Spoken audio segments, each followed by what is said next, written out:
Hey everybody, this is Charlie, also known as the Pennsylvania Grain Farmer, and I'm coming to you from here in Western Pennsylvania on Wednesday. I think it's December 29th.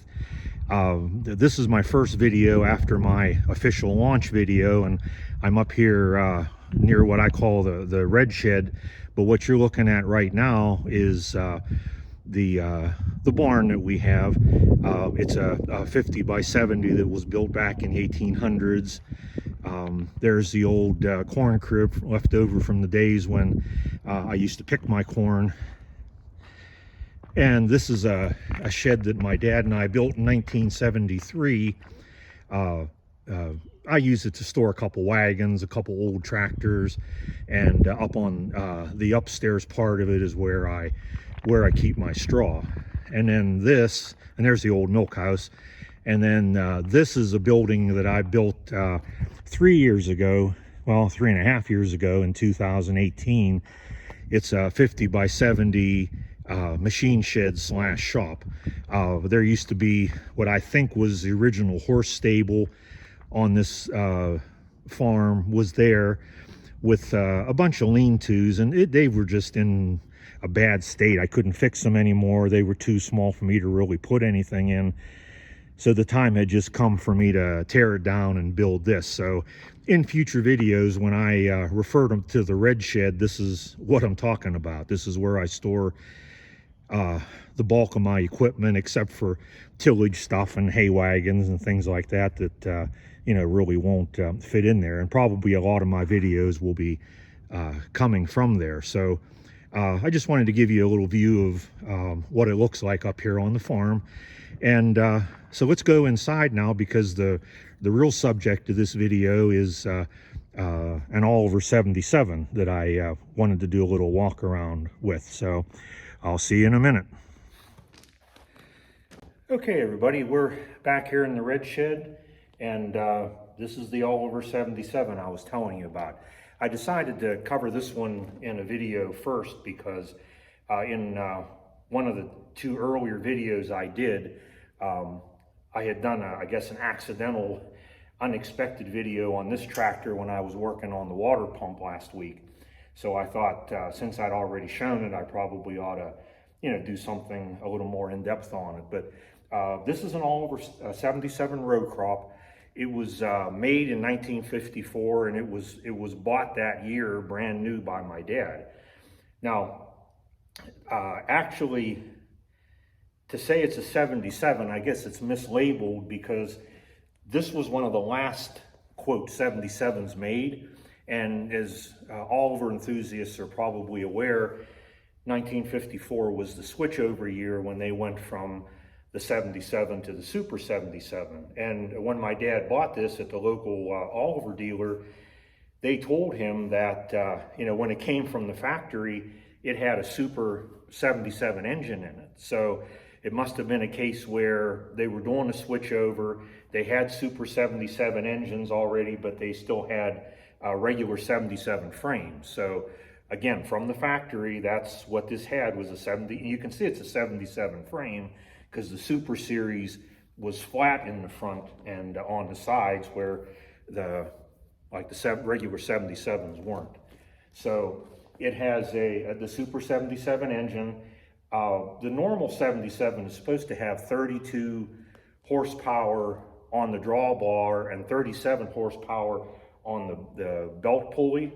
But with the Super engine, this one should have 37 on the drawbar and 44 on the belt pulley, according to what the Tractor Data website says about it.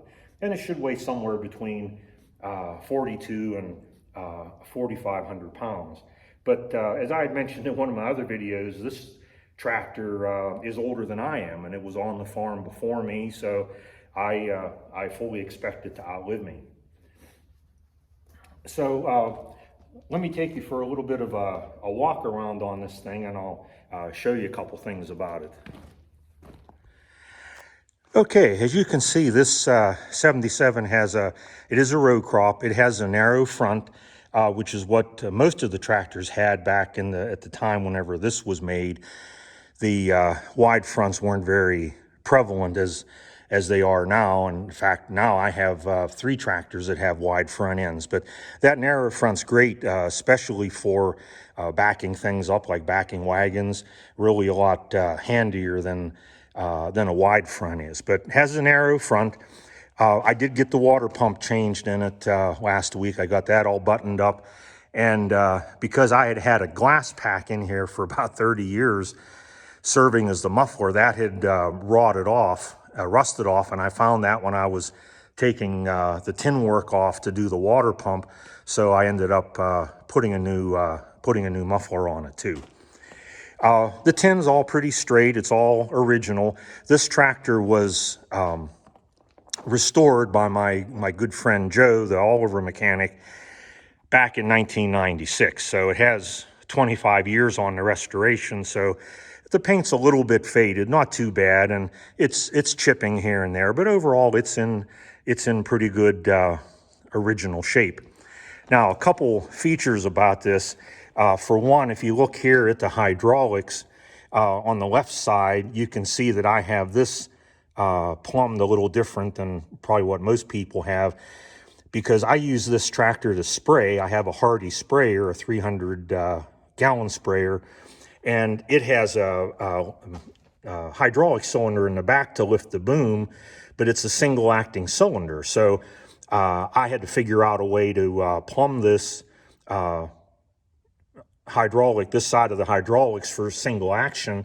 And my buddy Joe referred me to the Oliver manual, which I didn't have. I'm sure my dad had one, but I don't know what he ever did with it. So Joe gave me a manual, and he was exactly right. There were diagrams and a description of how to do this. So I plumbed it the way you see it here, and it works great as far as that single acting cylinder goes.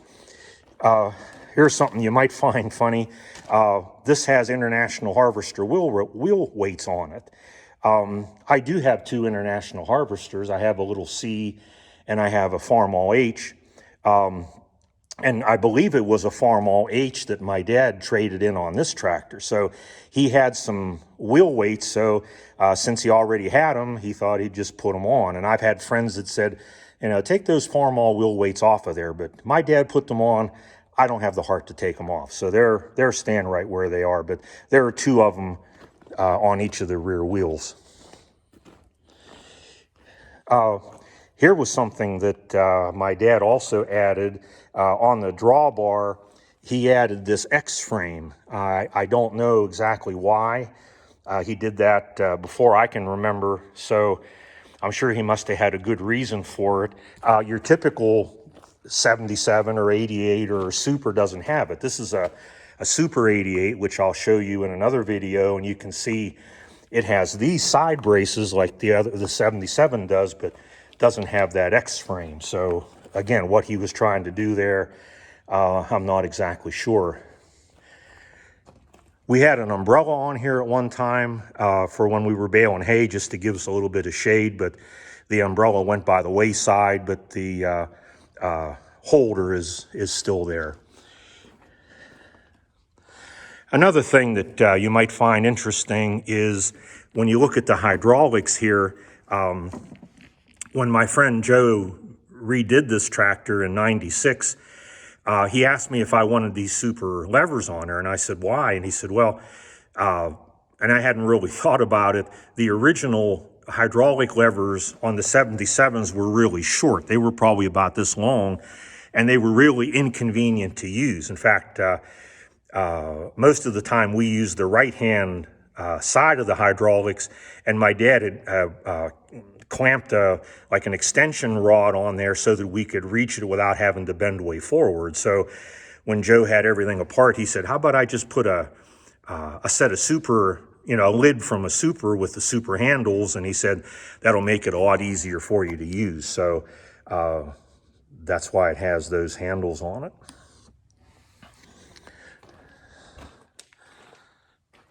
So, and there you can see the wheel weights again on this side. It does have a belt pulley. I have the pulley in my garage. I just didn't put it back on because for a lot of things I do, it kind of gets in the way. It reduces visibility a little bit, but I thought someday I might put that, the belt pulley back on it again. Okay, so that's our 77. This tractor's 66 years old, and, 67 years old. And I use it for a lot of things. This is the tractor I spray with, as I mentioned before. I bale hay with this tractor, runs a square baler with a thrower. And I also do the raking and the hay tedding with this because it's really, really handy for it. Although sometimes I'll rake or ted with the Super 88 just to get it out running a little bit. So it's a great old tractor. I don't know, I guess it's hard for off-the-farm people to understand how a tractor kind of becomes like part of the family. I don't necessarily get so attached to other pieces of equipment, but tractors, I don't know, they're just a little different. And this tractor really is like a part of the family to me. So it was here before me, and I'm sure it's going to be here whenever I'm gone. And it really is probably my favorite tractor on the whole place. So I'm going to end this video right here. I thank you for viewing it. If you liked what you saw, hit the like button, and I hope that you'll subscribe if you already haven't. And I hope that you'll come back and visit again. So this is PA Grain Farmer saying, see you next time.